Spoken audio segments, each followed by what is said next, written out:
From this cyborg policeman who protects the innocent and upholds the law, to this iconic warrior who undergoes an epic quest to save a kidnapped princess, these are 15 nostalgic cartoons from the 1980s that you probably forgot existed.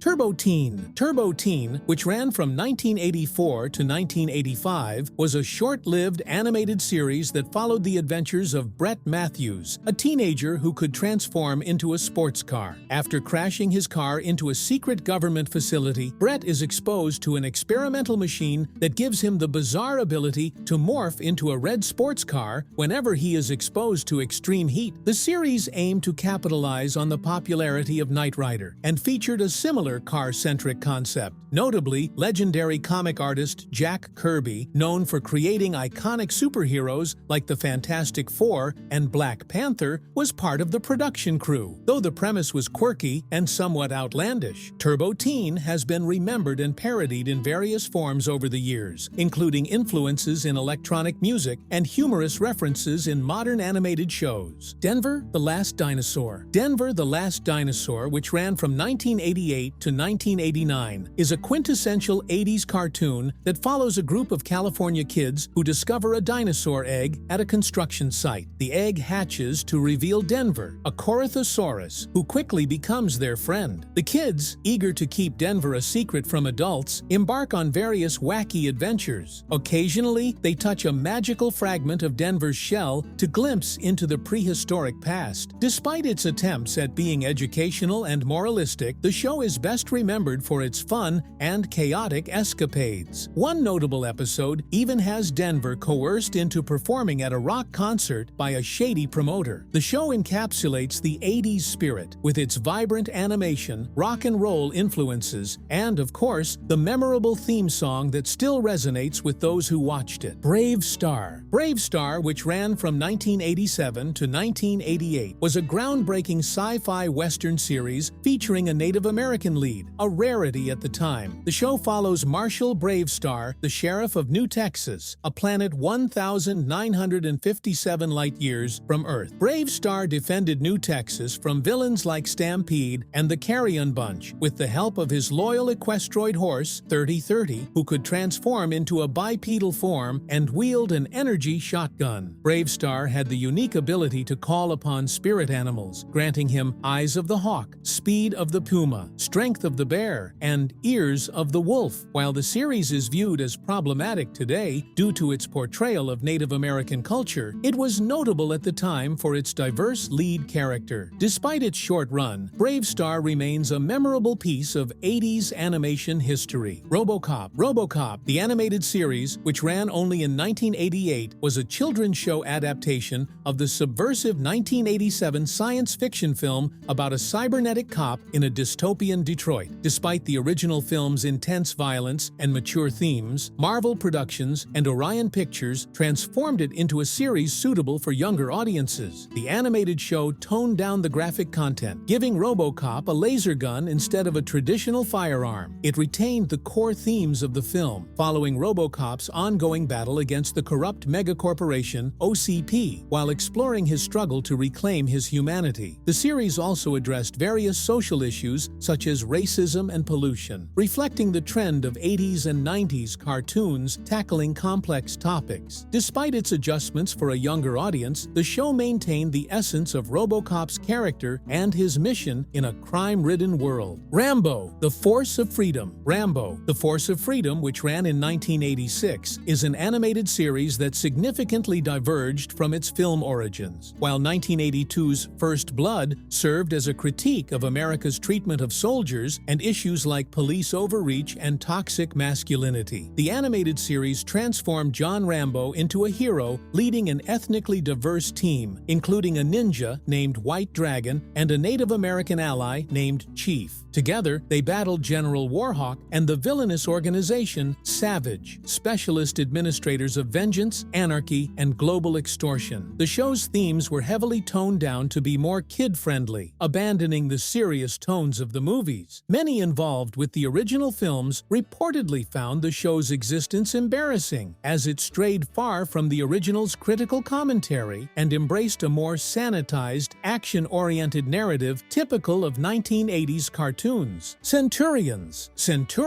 which ran for one season in 1986, was a cross-Pacific animated series featuring Japanese character designs and contributions from the legendary Jack Kirby. The show revolved around cool action scientists who combined science with intense laser battles. The three main characters, Max, Ace, and Jake, fought against the cybernetic villain Doc Terror using their Centurion exosuits. These suits transformed into powerful weapons platforms when the wearer shouted "Power Extreme," a necessity for catchphrases kids could repeat. Doc Terror, clearly not his birth name, aimed to control the world by turning people into cybernetic slaves. The Centurions, stationed in space, would teleport down to Earth to thwart his plans. The show's blend of science fiction, action, and memorable catchphrases made it a standout in the 1980s cartoon landscape. Inhumanoids, which ran in 1986, began as a series of shorts aired between episodes of other cartoons before becoming a one-season animated series. The show followed the Earth Corps, a group dedicated to protecting the planet from the nefarious industrialist Blackthorn Shore, and his monstrous allies Tendril and Decompose. Unlike many cartoons of its time, Inhumanoids featured monsters that resembled Lovecraftian old gods and Godzilla-style kaiju. It had a stronger narrative through-line with complex story elements, such as a senator cutting the Earth Corps' funding and the heroes forming an alliance with one of the monsters after convincing it that its master's plan would lead to its own demise. This combination of horror elements and intricate storytelling made Inhumanoids a unique and memorable entry in the 1980s cartoon landscape. Mask, Mobile Armored Strike Command, which ran from 1985 to 1986, was a high-tech law enforcement task force led by Matt Tracker. The team fought against the nefarious organization Venom, vicious evil network of mayhem. Each character in the series had a unique vehicle with hidden abilities. For instance, Tracker's Camaro-style sports car could fly when its gull-wing doors opened. The team operated from a secret mountain headquarters disguised as a gas station attached to a volcano, which added to the show's mystique and appeal. The series, blending elements of action, adventure, and sci-fi, was a precursor to the Fast and Furious franchise in its use of specialized vehicles and team dynamics. The memorable characters, exciting vehicle transformations, and high-stakes missions made Mask a standout animated series of its time. Silverhawks, which ran from 1986 to 1989, was an animated series that followed in the footsteps of Thundercats, but with a space-themed twist. The show centered on a team of bionic heroes, part human and part bird, assembled by police officer Commander Stargazer to battle the evil Monstar, a villain who rides a giant squid. The Silverhawks included memorable characters like Bluegrass, a guitar-playing hero, and the Copper Kid, a mute boy from the Planet of the Mimes. With the tagline, "Wings of Silver, Nerves of Steel," the show combined elements of sci-fi, adventure, and police drama, appealing to kids with its action-packed storyline and unique characters. The blend of cybernetic heroes and space-age crime fighting made Silverhawks a distinctive and memorable series of the late 80s. Captain N, the Game Master. Captain N, the Game Master, which ran from 1989 to 1991, followed teenager Kevin Keene and his dog Duke, who are transported from Los Angeles into the world of Videoland. Here, Kevin, armed with a Nintendo Zapper and a D-pad belt buckle, must use his gaming skills to battle the evil Mother Brain. The show featured iconic heroes and villains from Nintendo games like Metroid, Castlevania, and Punch-Out!, creating a crossover event akin to today's Super Smash Bros. The character of Captain N was originally developed for Nintendo Power magazine by Randy Studdard, though he wasn't credited or compensated by Nintendo or the animation studios involved. This series was a nostalgic gem for gamers, blending various Nintendo franchises into one action-packed cartoon adventure. The Super Mario Bros. Super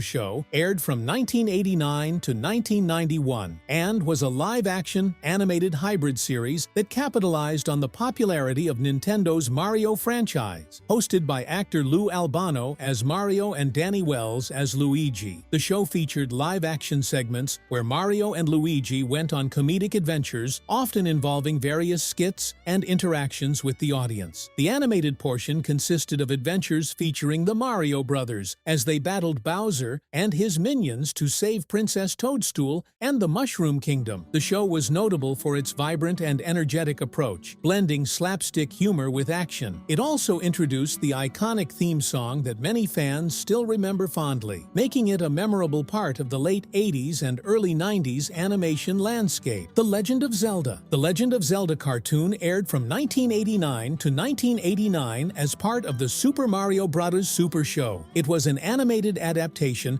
of the popular Nintendo video game series. The show followed Link, a brave hero in the magical land of Hyrule, as he embarked on quests to rescue Princess Zelda and thwart the evil plans of Ganon. Known for its blend of fantasy, adventure, and humor, the series featured Link's quest to find pieces of the Triforce, a powerful artifact that could save the kingdom. The animation style was typical of the era, with bright colors and dynamic action sequences. Despite its relatively short run, the show left a lasting impression, particularly for its catchy theme song, "Excuse Me, Princess," which became an enduring catchphrase among fans. COPS, Central Organization of Police Specialists. COPS, Central Organization of Police Specialists, aired from 1988 to 1989. Set in a futuristic world, the series followed a specialized police force combating crime with high-tech gadgets and cybernetics. The team, led by the heroic Bulletproof Vests, fought against the villainous Big Boss and his gang of crooks in the crime-ridden city of Empire City. The show's title was an acronym for Central Organization of Police Specialists, a playful nod to its crime-fighting theme. Despite its visual and narrative simplicity, COPS stands out for its energetic premise and the era's fondness for acronyms. Although it hasn't aged particularly well and was briefly retitled Cybercops in reruns due to rights issues, its catchy acronym and futuristic setting make it a memorable part of late 80s animation. Mr. T. Mr. T ran from 1983 to 1986 and featured the iconic personality Mr. T as the central character. The series followed Mr. T, who was portrayed as a coach of a gymnastics team comprised of young athletes. Much like Scooby-Doo, the team would embark on various adventures and solve mysteries throughout the show. Mr. T voiced himself and served as the narrator, providing moral lessons and a summary of each episode. The show capitalized on Mr. T's popularity from Rocky III and the A-Team and aimed to promote positive values and teamwork. Though it only lasted for 30 episodes, Mr. T left a lasting impression with its unique blend of action, adventure, and educational content. Dino-Riders. Dino-Riders aired from 1988 to 1990 and was a product of the late 80s toy boom, where dinosaurs, futuristic technology, and laser guns were combined into one action-packed concept. The show was developed by Tyco, which based its toy line on the idea of dinosaurs equipped with high-tech gear. The storyline, crafted by Jerry Conway and Carla Conway, centers around two factions from the future, the Valorians and the Rulons, who are transported back to the age of dinosaurs. The Valorians use telepathic technology to communicate with dinosaurs, while the Rulons enslave them, leading to battles where both sides equip dinosaurs with lasers and armor. Despite its educational potential being minimal, the show featured an array of dinosaurs from various periods, showcasing them in a visually engaging, coolest dinosaur setting. Those were 15 nostalgic cartoons from the 1980s you probably forgot existed. If you enjoyed the video, consider subscribing to the channel for more adventures into nostalgia to come.